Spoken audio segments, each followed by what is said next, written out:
10절에서 18절까지 말씀 한 절씩 교독하시고 마지막 절은 다 같이 읽도록 하겠습니다.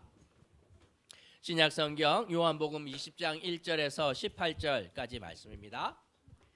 1층에 계시는 분들 여기 밑에 자리 있으니 내려오셔도 됩니다. 예.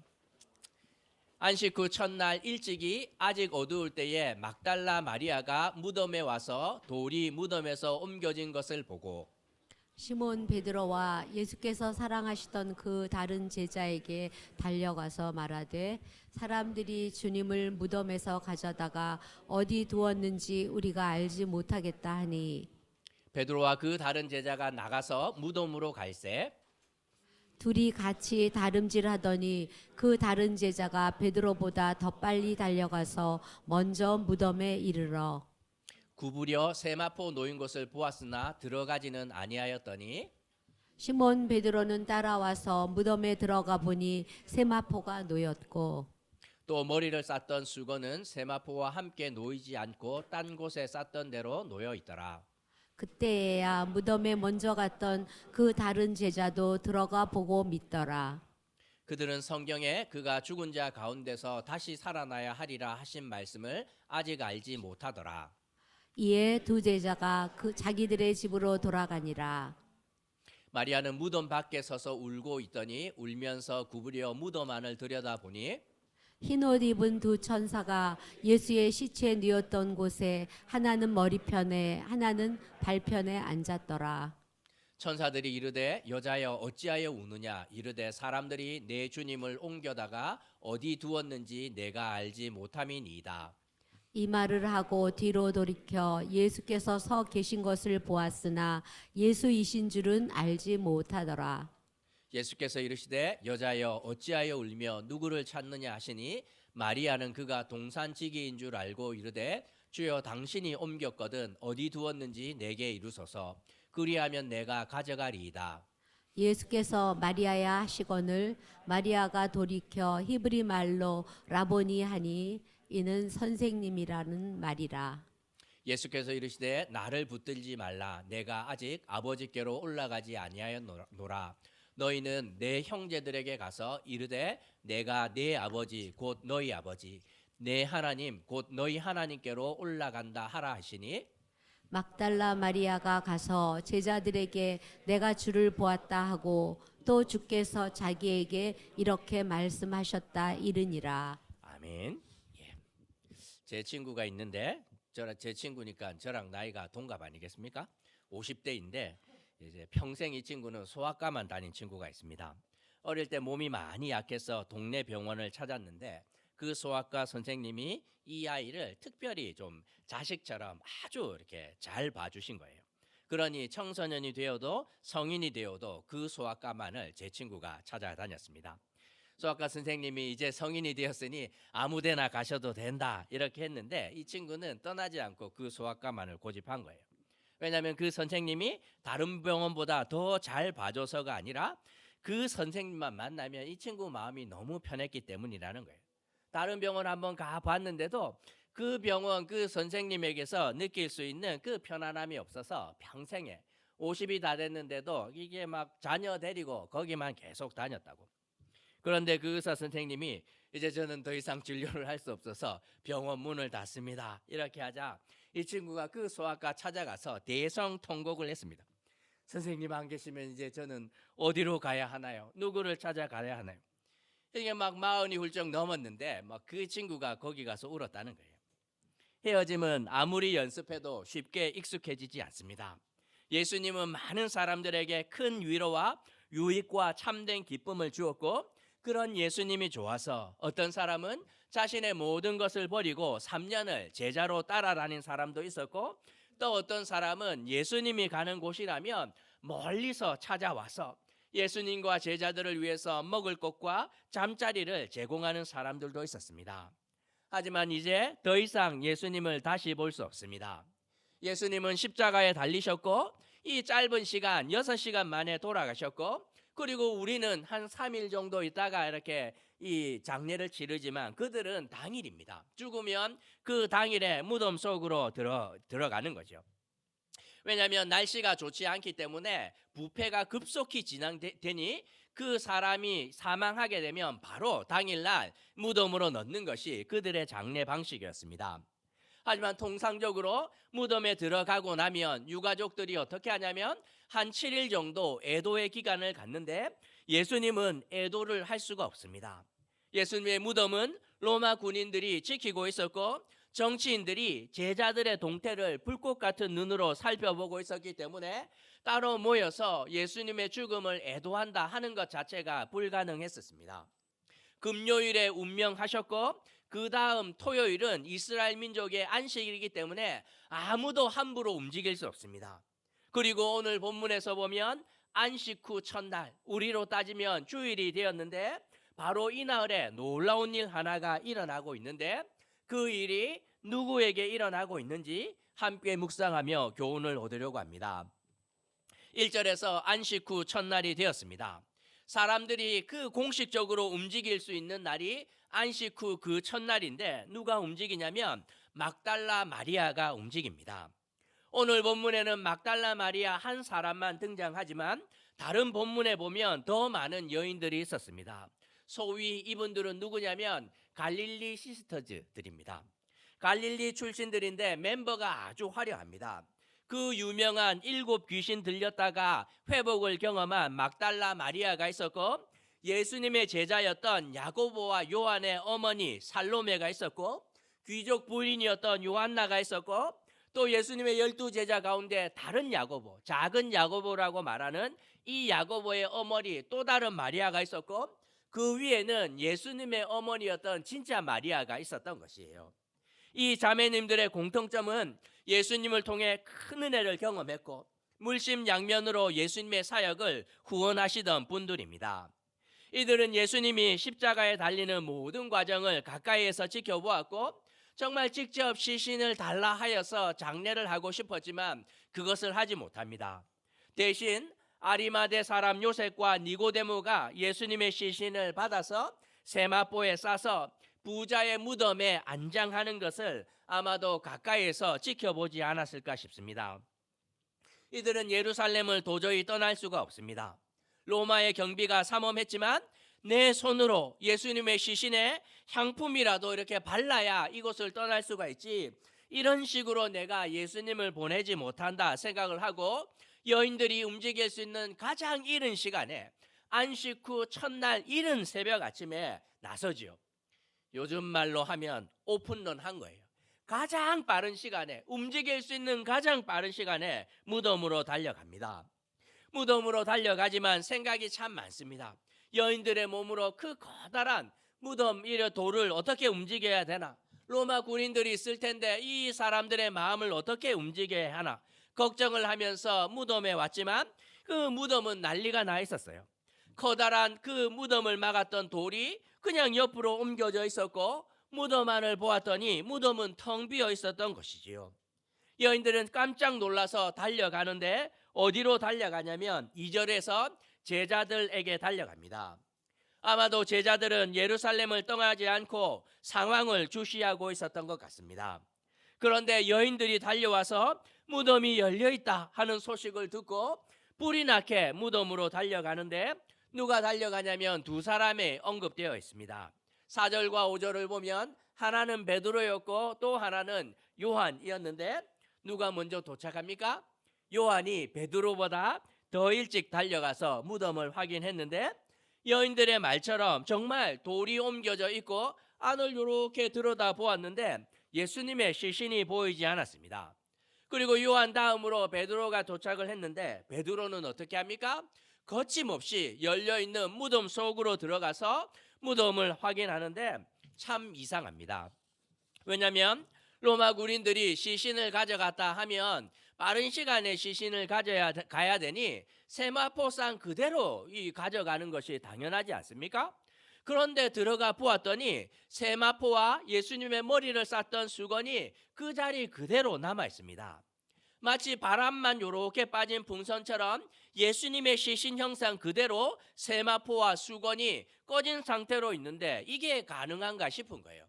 시신만 훔쳐간다 할 때 수건을 풀어서 그 모양대로 일부러 해놓지 않으면 안 되는데 어느 누가 보아도 그냥 그 시신만 쏙 빠져나온 것처럼 이렇게 되어 있습니다.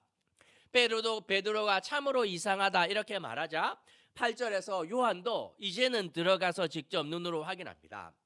하지만 9절을 보면 이 두 제자는 예수님이 부활했을 것이라고는 아예 생각도 하지 못하는 상태였습니다. 비상 상황이었습니다. 10절에서 이들은 돌아가 대책회의를 했는데, 왜냐하면 그들의 머릿속에는 이 사내들인 고개가 예수의 잔당까지 박멸하려고 예수님의 시신을 인부로 훔쳐가서 그 누명을 제자들에게 씌우는 것이 아닐까 하고 생각을 합니다. 왜냐하면 누가 죽었습니까? 예수님을 팔아넘겼던 가룟 유다가 목을 달아서 자결을 합니다. 사람들은 그렇게 말하지만 그것도 믿을 수가 없는 거예요. 사내들이니 몰래 이렇게 그냥 조작했는지 어떻게 압니까? 그러니 제자들은 초비상 상황인 것이지요. 이 가룟 유다가 저쪽 편에 붙었는데 그 가룟 유다가 죽었어요.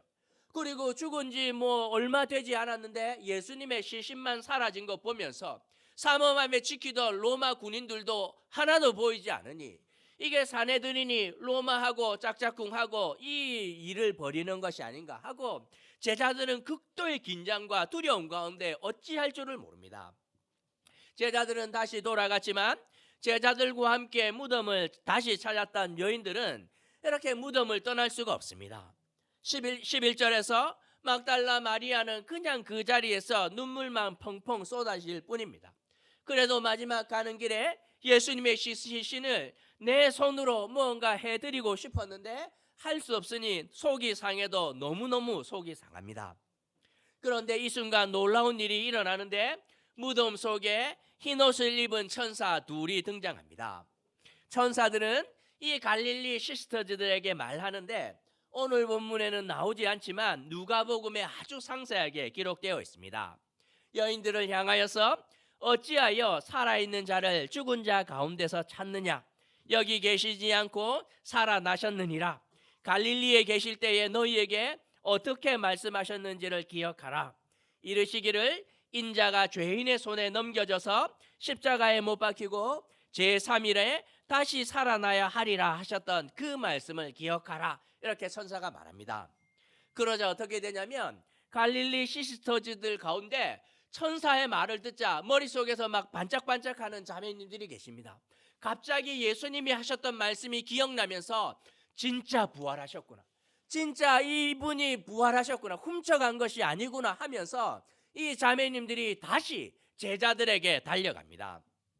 그런데 천사가 이렇게 말해 주어도 그 말을 제대로 알아듣지 못한 자매님 한 분이 계셨는데 그분이 바로 11절에서 막달라 마리아였습니다. 7 귀신 들렸던 것을 예수님께서 고쳐주셨고 그 이전과 이후의 삶은 비교할 수 없는 정말 생명을 누리는 삶을 살아간 여인입니다.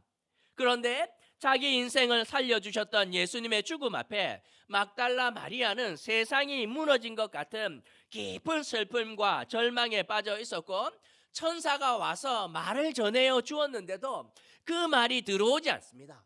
나머지들은 그 말씀을 통하여 회복하고 떠나갔는데도 이 막달라 마리아는 무덤에 서서 예수님 시신 내놓으라 하고 계속 울고 있는 거죠. 기어이 내 손으로 그 시신에 향품을 발라야 하는데 그 시신을 찾을 수가 없으니 눈물만 납니다. 천사가 와도 무슨 말을 해도 그의 절망은 회복되지를 않았던 것이에요. 그런데 이 자매님이 다시 그 비어있는 무덤 가운데 들어가서 어쩌면 세마포라도 만져보려고 들어갔을 텐데 12절에서 천사가 다시 이 막달라 마리아에게만 말합니다. 여자여 어찌하여 우느냐? 아니 내가 예수님은 여기 계시지 않고 살아나셨다고 했고 다른 여인들은 다 달려갔는데 왜 당신은 여기 머물러 울고 있느냐 하는 말입니다. 그러자 막달라 마리아가 대답하는데 사람들이 내 주님을 옮겨다가 어디에 두었는지 알지 못합니다. 저는 우리 주님의 시신을 꼭 찾아야 하는데 안 보입니다. 어떡하나요? 하는 이 고백인 것이지요. 막달라 마리아는 천사의 말도 귀에 들어오지 않습니다. 왜냐하면 너무 깊은 슬픔과 절망에 빠져 있었기 때문입니다. 예수님을 직접 보고 내 눈으로 예수님을 보고 손으로 만지지 않고서는 천사 둘이 아니라 천사 천이 와도 해결되지 않는 절망 가운데 있었기 때문입니다. 그런데 무덤에는 이 천사 말고 또 한 분이 계셨는데 14절에서 보면 여인의 뒤에 한 분이 계십니다. 그분이 누구입니까? 여인이 그렇게도 찾고 찾던 예수님이었지만 이 여인이 그 예수님을 보고도 눈으로 보고도 예수님인지 알지 못합니다. 왜냐하면 예수님이 이전과 다른 모습으로 이 변화되었기 때문에 한눈에 보았는데도 알아보지 못합니다. 엠마오 마을로 가던 그 제자들이 예수님을 만났지만 예수님인지 알지 못해요. 영적인 눈이 열리기 전까지는 부활하신 주님인지 알지 못합니다. 15절에서 그 예수님을 보고 다시 묻습니다. 이 여인은 이 시간에, 이 이른 시간에 돌아다닐 사람은 동산지기밖에 없는데 이 사람이라면 예수님의 행방을 알 수 있지 않을까 하고 묻습니다. 그 예수님께서 묻지요. 여자여 어찌하여 우느냐 이렇게 말하자 그 예수님을 향하여서 만약 당신이 예수님의 시신을 옮겼거든 어디에 두었는지 내게 이르소서. 그러면 내가 가져가리이다 하면서 막무가내로 마리아는 거침이 없습니다. 그런데 예수님이 얼마나 참 이렇게 예뻤겠습니까? 이 마리아를 보면서 예수님이 말하는 대로 전혀 알아듣지 못하고 울면서 예수님 시신 내어놓으라 떼를 쓰고 있는 이 마리아를 보는데 얼마나 예뻤을지 생각이 갑니다. 그런데 이 막 산지사방 헤매면서 예수님 시신 어디 있나 하는데 갑자기 여인의 귀에서 익숙한 음성이 들립니다. 뭐라고 말하고 있습니까? 보면 주님께서 말씀을 하시는데 이 뭐라고 말하냐면 뒤에서 소리가 들립니다. 마리아야 이렇게 말하는데 그냥 들었는데 몸이 반응합니다. 왜냐하면 그 마리아야 하는 음성은 그 여인의 마음속 가장 깊은 곳에 각인되어서 지워지지 않는 음성이기 때문입니다. 7 귀신 때문에 인생이 망가져서 고통을 받을 때 아무도 이 여인을 건져주는 이가 없었는데 어느 날 이 목소리가 들립니다.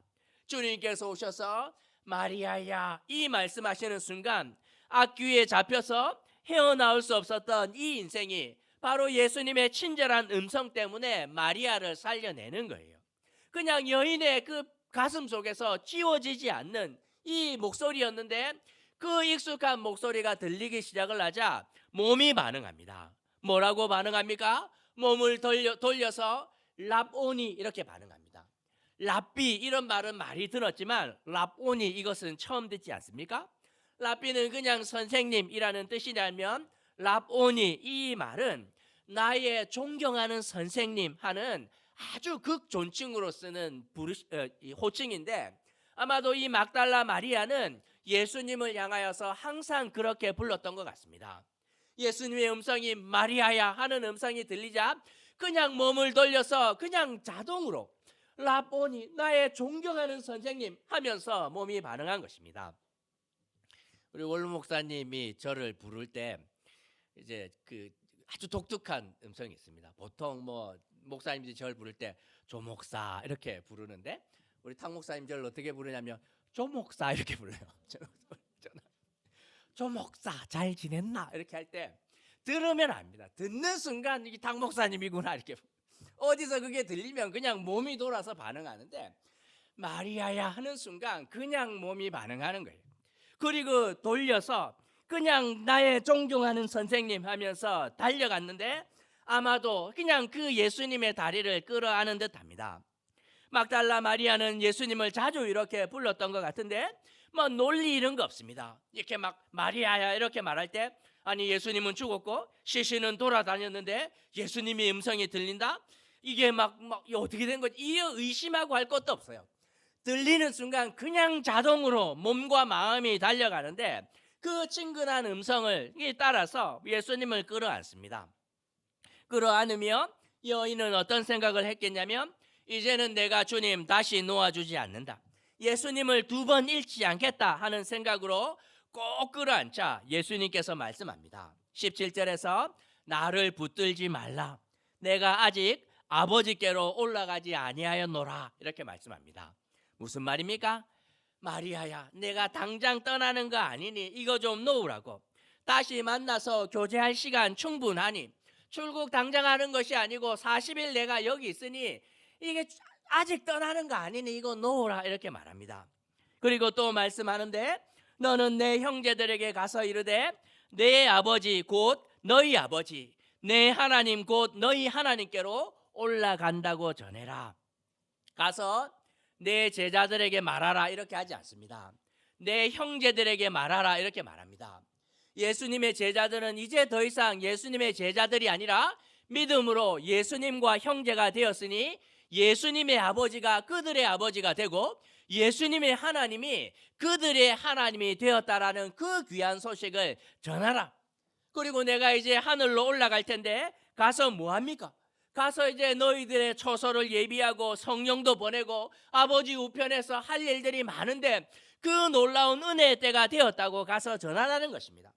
지금 다들 모여서 막 쫄아서 아무것도 못하고 벌벌벌벌 떨고 있는 제자들에게 가서 네가 좀 전해라. 이제 그들이 제자가 아니라 예수님과 형제가 되었고 예수님의 아버지가 그들의 아버지와 그들의 하나님이 된 그 귀한 사실을 전해라 이렇게 말합니다. 마리아가 어떻게 대답합니까? 예수님 저는 그런 거 모르겠고 저는 이 손을 풀 수 없습니다. 이거 놓으면 또 어디 가시려고 그러는 거 저는 안 갑니다. 이렇게 하지 않아요. 하늘 끝까지라도 따라갑니다. 이렇게 하지 않아요. 이 마리아는 그 붙들었던 예수님의 손을 풀었고 18절에서 예수님의 말씀대로 제자들에게 달려가서 그 소식을 온전하게 전합니다. 왜 그러합니까? 마리아야 하는 그 예수님의 음성을 다시 듣는 순간 그냥 확실하게 됩니다. 7 귀신을 쫓았던 예수님께서 이제는 사망의 권세를 깨뜨렸는데 내가 불안해할 필요가 없구나. 언제든지 내가 원하면 다시 찾아오셔서 나의 이름을 불러주시는 분일 텐데 내가 이제 두려워할 필요가 하나도 없다 하고 예수님께서 주신 그 확신을 가지고 제자들에게 달려갑니다. 제자들에게 갔더니 어떻게 되냐면 그 제자들은 갈릴리 시스터즈가 와서 가장 먼저 뭐랍니다. 천사들에게 들었는데 예수님이 살아났다고 하던데요. 그런데 또 한 사람이 옵니다. 누가 옵니까? 막달라 마리아가 왔는데 이 막달라 마리아는 다시 미친 것 같아요. 보면 와서 자기 눈으로 예수님을 보았다 이렇게 말하는데 그 확신이 너무나도 놀라운 것이죠. 제자들이 막 놀라도 얼마나 놀라운지 모릅니다. 와서 전하는데 당신들은 더 이상 제자들이 아니라 예수님 다 부인하고 팔고 했는데도 제자들이 아니라 예수님이 당신들을 향하여서 나의 형제들이라 그랬고 예수님의 아버지가 당신들의 아버지가 되고 예수님의 하나님이 당신들의 하나님이 될 것이라 그렇게 약속하셨다 말하는데 얼마나 그냥 그 확신에 찼는지 제자들이 놀랄 정도입니다. 부활의 능력은 선착순도 아니고 영공서열순도 아닙니다. 일반 병원에 가면 의사 선생님이 어떻게 받아주냐면 그 뽑는 번호표 순서대로 받아줍니다. 몇 번 들어오세요 이렇게 접수 순서대로 가준데 응급실 한번 가보셨습니까? 거기는 접수 순서대로가 아니에요. 제가 요로 결석이 와가지고 아내가 운전해서 막 응급실 열심히 달려가서 표를 뽑고 접수를 했는데 저보다 늦게 온 사람들이 막 먼저 들어갑니다. 그래서 막 끙끙 앓으면서 의사 선생님 불러가지고 내가 먼저 왔는데 왜 늦게 온 사람들이 막 빨리 들어갔냐 제가 막 이렇게 컴플레인을 했더니 이분이 막 인상을 막 쓰면서 뭐 막 여기까지 나오는데도 참으면서 응급실은 접수 순서가 아닙니다. 여러 결석 안 죽습니다. 이렇게 하면서 급한 사람 순서대로 가는 거죠. 주님이 마음만 먹으면 제자들 만나줄 수 있어요. 이 갈릴리 시스터들은 많은데 뭐 만나줄 수 있는데 왜 막달라 마리아를 만나주십니까? 다른 그 자매님들은 천사만 와도 해결이 되지만 막달라 마리아는 천사가 말해도 해결되지 않아요. 예수님이 직접 오셔서 정말 예수님의 옷자락을 붙들고 그분의 발을 끌어안아야만 그리고 마리아라는 음성을 들어야만 해결되니 주님께서 마리아를 먼저 만나주신 것이 아닌가 생각을 합니다. 오늘 말씀을 통해 두 가지만 생각해 보려고 하는데 먼저 예수님의 부활은 구경만 하는 자가 아니라 그 첫 열매를 함께 누리는 삶을 우리 모두가 살아내어야 한다는 것입니다. 많은 성도들이 예수님의 부활을 기뻐하기도 하고 축하하기도 하지만 이게 우리 마음속에 보면 그래도 내가 누릴 수 있는 것은 아니지 않을까? 예수님이니까 가능했지, 내가 부활을 누린다는 것은 조금 좀 어렵지 않을까 이렇게 생각을 하는데 절대로 그렇지 않습니다. 예수님의 부활은 반드시 믿는 자들의 부활로 이어져야만 합니다. 부활하신 예수님을 만난 막달라 마리아가 어떻게 됩니까? 사망의 음침한 골짜기에서 저 깊은 골짜기에 다시 내려간 것 같은데, 부활한 예수님을 만나자 그 부활의 능력이 그 여인에게 전가되었고 독수리 날개쳐 올라가는 것처럼 저 꼭대기까지 비상합니다. 막달라 마리아를 만났는데 절망이 뭐예요? 하고 있는 거예요. 그냥 모든 것이 사라지고 부활의 능력이 그의 안에서 역사하고 있습니다. 바울의 평생 자랑이 무엇이냐면 고린도전서 15장 31절에서 형제들아, 내가 그리스도 예수 우리 주 안에서 가진 바 너희에 대한 나의 자랑을 두고 단언하노니 나는 날마다 죽노라. 바울이 자랑할 것이 얼마나 많습니까? 뭐 이렇게 예수님 직접 만나본 사람 있습니까? 음성 들은 사람 없지요. 저는 다베색 도상에서 예수님의 음성도 듣고 강령한 빛도 보고, 할 말이 많아요. 교회 교청 몇 개 있습니까? 제가 막 3차에 걸쳐서 이 바닥 다 제 막 유럽을 전역을 제가 들었다 놨다. 옥에 몇 번 갔어요. 매 몇 번 맞았습니까? 태풍 맞아가지고 배가 난파하는데 그거 다 건진 사람 있습니까? 자랑할 것이 너무 많지만 그런 거 자랑 하나도 하지 않아요. 무엇을 자랑합니까? 사망의 음침한 골짜기에서 날마다 해결할 수 없는 심각한 문제를 경험합니다. 삼층천에 갔던 바울조차도 해결할 수 없는 인생의 문제를 만날 때 어떡하냐면 죽기를 각오하고 그냥 십자가에 그냥 같이 메어 달립니다. 주님, 이것은 제가 해결할 수 없는 문제입니다 하고 십자가를 붙들고 예수님과 함께 죽기로 각오하고 가장 깊은 그 자리 가운데 내려갔더니 그 자리에서 부활이 허락되는 것이에요. 날마다 죽기로 각오하고 내려갔더니 거기에서 살려내는 주님의 놀라운 능력이 나타나는 거예요. 목사님을 늘 만나는데 자랑하시는 목사님들이 막 계십니다. 보면 내가 뭐 3년 만에 몇 명으로 만들었고, 뭐 우리 교회에 의사 몇 명, 교수 몇 명, 뭐 이렇게 막 하는데 예, 아멘 뭐 이렇게 하는데, 어떤 목사님은 오셨는데 정말 바울의 고백을 자랑하는 분들이 있어요. 조 목사님, 저는 실패한 목사입니다. 했는데 제가 뭐 했더니만 성도들 다 도망가고 떨어져 나가고 교회 말아먹은 것만 해도 몇 개인데, 그러면서 그분이 고백하는데 그런데도 포기하지 않았던 거예요. 열악함과 어려움이 있는데도 불구하고 예수와 함께 그 죽음의 자리 가운데로 내려갔더니 거기에 부활의 능력이 있습니다 하고 자랑하는데, 함께 있는 모든 자들의 마음이 그냥 들썩들썩하는 거예요. 그래서 바울이 뭐라고 고백합니까? 고린도전서 15장 55절에서 사망아, 너의 승리가 어디 있느냐? 사망아, 내가 쏘는 것이 어디 있느냐? 이렇게 말합니다. 죽음을 향하여서 말하는 것이 덤벼봐. 할 수 있는 모든 것 해봐. 왜냐하면 나에게는 부활의 능력이 있어 하면서 그냥 들어와 이렇게 하는 거예요. 겁내지 않습니다. 감옥에 간들 어디에 간들, 왜냐하면 그 죽음의 자리 가운데 부활의 능력이 예수의 부활이 아니라 믿는 자들 모두의 부활이기 때문에 두려움 없이 살아내는 것, 이 부활의 능력을 맛보는 자들이 되어야 한다고 성경은 말씀하고 있습니다. 우리가 생각해야 되는 두 번째는 부활의 열매가 있다면 담대하게 살아낼 수 있다는 것입니다. 신앙을 가진 자들의 이 트레이드 마크가 있는데 뭐냐면 담대함인 거예요. 아빠가 무슨 대기업 임원이거나 병원장, 국회의원, 아니 제가 만나본 사람들, 너가 아버지 뭐 하시노 했더니 뭐 대기업 임원인데요. 아버지 뭐 하시노? 국회의원인데요. 이렇게 말하는 친구들. 아버지 뭐 병원장인데요. 그래. 애들이 그냥 막 당당함이 여기 뭐 자신만만이겠어요. 왜냐하면 뭐 말하면 아버지가 다 해결해 주기 때문이에요. 제가 이제 회사에 새 들어서 교회 개척을 할 때 그 오너의 아들 되시는 분한테 어떻게 하다가 물어보았습니다. 이게 사장님 혹시 실손보험 있습니까? 뭐 막 그거 한참 고민할 때였더니만 이 분이 막 너무 민망해 하시면서 저한테 말씀하셨습니다. 제가 몇 번 말씀하신 것 같은데 이분이 목사님, 제가 의료 기술이 부족해서 죽을 수는 있어도 돈이 부족해서 죽는 일은 없지 않겠습니까? 이렇게 하면서 뭡니까? 뭐 자기는 실손보험이 없어도 된다는 거예요. 왜냐하면 아빠가 있기 때문에 돈 걱정은 안 하고 산다는 거예요. 중견기업의 오너 정도만 되어도 뭐 그런 당당함이 있는데 부활의 능력을 가지신 하나님께서 마음만 먹으면 우리에게 너희는 내 자녀다, 그냥 내 아들한테만 주는 것이 아니라 예수의 하나님이 너희 하나님이 되고 예수의 아버지가 너희 아버지가 되는데 너희에게도 똑같은 부활의 능력이 있다, 이렇게 말할 때 우리는 이 세상을 당당하게 담대하게 살아갈 수 있습니다. 우리에게 부활하신 예수님이 있지 않습니까? 울며 예수님을 찾았던 이 마리아가 예수님을 만나고 난 다음에 얼마나 당당한 삶을 살아내는지 모릅니다. 1년에 고난에 대한 묵상은 한 주 혹은 40일 동안 하지만 더 중요한 부활에 대한 묵상은 하루 반짝하고 지나갈 때가 있는데 그러면 절대로 안 됩니다.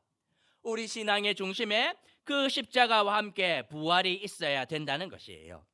부활의 능력을 누리지 못하면 십자가가 무슨 소용이 있겠습니까? 담대하게 살아갈 수 있습니다. 왜냐하면 우리 인생에 맞는 키와도 같은 부활의 능력이 우리 가운데 허락되었기 때문입니다. 이 땅을 살아가며 최선을 다하나 한계 상황을 만날 때마다 하면 됩니다. 주님, 여기까지입니다. 저는 잘 모르겠으니 주님께서 알아서 해 주십시오 하고 그냥 주님께 십자가의 모든 것을 그냥 맡기고 주님과 함께 그 밑에 내려가면 어떤 일이 생깁니까? 불구덩이 가운데서도 머리털을 하나 상치 않았던 다니엘과 친구들이 누렸던 그 은혜 누리는 것이지요. 이 부활의 능력이 성도들의 낭만이자 능력 아니겠습니까? 다들 믿는다 하지만 너무나 그 신앙을 보면 야들야들하고 보들보들합니다. 조금만 힘들면 포기하고 기도 응답 하나 안 됐다 그러고 막 떠나가고 믿음이 그러라고 있는 것이 아니지 않습니까? 뚫어내야 하는 것이에요. 중학교 제 친구 하나 있는데 태권도 부였습니다. 이 친구는 태권도를 그냥 태생적으로 잘하는 친구들. 그러니까 엘리트 코스 밟지 않고 태권도장 다녔는데 너무 잘해가지고 태권도 그 코치님이 얘를 태권도 부에 이렇게 편입시킨 그런 애예요. 시합에 한번 나갔는데 누구랑 붙었냐면 체육중학교에서 엘리트 코스 밟은 선수하고 붙었습니다. 그리고 자기가 이제 시합을 하면 알지 않아요? 보면 이게 판정까지 갔지만 내가 이기겠구나, 내가 분명히 이겼는데 싶었는데 심판이 이 체육중학교 아이 손을 들어준 거예요. 이 친구가 어떻게 했겠습니까? 중학교 2학년밖에 안 되는 아이인데도 불구하고 뭐 우리 주원이 정도 되는데 이 아이가 어떻게 했냐면 나는 이거 인정 못한다, 분명히 내가 이겼는데 체육중학교 그 심판이 뭐 그쪽 친구라고 이건 봐준 건데 나는 승복 못한다. 그리고 어떻게 했냐면 도복 입은 채로 그 경기장에 꿇어 앉아서 안 나온 거예요. 경기 끝났는데도 다음 선수들이 와서 경기에 나는 못 나간다, 이 뒤집어라 뒤집어, 내가 왜 졌냐, 바로 해라. 중학교 2학년이 한마디도 안 했습니다. 그래서 그 팀에서 다른 친구들이 와서 얘를 끌고 나가는데도 심판을 향하여 욕은 하지 않았으나 눈으로 욕을 한 거죠. 쳐다보면서 당신들이 뭐라고 해도 나는 안 진 거야 하고 눈으로. 코치님이 얘를 얼마나 사랑했겠습니까? 우리 안에 믿음이 그 정도 있어야 되지 않겠습니까? 여호수아가 그렇게 살아갔잖아요. 하나님께서 40년 동안 이렇게 400년 동안 살던 백성들을 인도했는데 그렇게 막 그 금송아지 만들었다가 엉망이 되었을 때 이걸 견디지 못하는 거죠. 회막에 들어가서 모세가 기도 마치고 떠나는데도 거기 꿇어 앉아서 떠나지 않습니다. 믿음의 백성들이 하나님 왜 이렇게 살아야 됩니까? 아간의 범죄 일어나서 그 아이성에서 패하였을 때 옷을 찢으며 반응합니다. 저는 못 떠납니다. 부활을 누가 경험합니까? 죽기로 각오해야 경험하지요. 사망의 골짜기에 내려가야 부활이지 그냥 이렇게 잔잔하게 사는데 부활이 왜 필요합니까?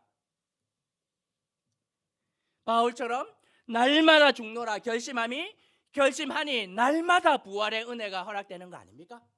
직장 생활을 하며 가정에서 정말 어려움을 겪을 때마다 때로는 죽음을 각오해야 될 만큼 어려운 순간을 맞이하게 되는데 은혜의 때인 줄 압니다. 주님, 죽기로 각오하고 십자가 붙들고 제가 나아갑니다. 알아서 하십시오. 저는 절대로 못 움직입니다 하고 그 자리 가운데로 내려갈 때 외면치 않으시고 막달라 마리아를 만나주셨던 그 부활의 예수님께서 깊은 절망 가운데 우리 가운데 찾아오셔서 예수의 부활이 나의 부활이 되도록 하는 놀라운 은혜를 약속하고 있는데, 그 은혜의 자리 가운데로 함께 나아가게 되는 어울린 가족 되시길 주님의 이름으로 도전하는 것입니다. 우리 말씀 생각하시면 함께 좀 기도할까요? 예수님의 부활을 우리가 계란도 만들고 선물도 하고 또 식탁도 준비하면서 기뻐하고 축하하는데, 그것으로 끝나면 절대로 안 됩니다. 부활에 동참해야 하지요. 어떻게 하면 됩니까? 십자가에 모든 건 못 받는 겁니다. 해결되지 않는 많은 문제들, 주님 제가 도망가지 않고 끝장을 한번 봅니다. 믿음의 결말을 한번 보겠습니다. 소망이 안 보이는 인생의 문제들 다 주님께 제가 맡기겠습니다. 내 힘으로 도전이 안 되니 주님의 부활의 능력이 필요합니다. 날마다 죽음을 각오하고 이 내려가니 주님 살려주옵소서 하고 주님께 모든 것을 맡기는 그런 믿음의 고백이 있었으면 좋겠습니다.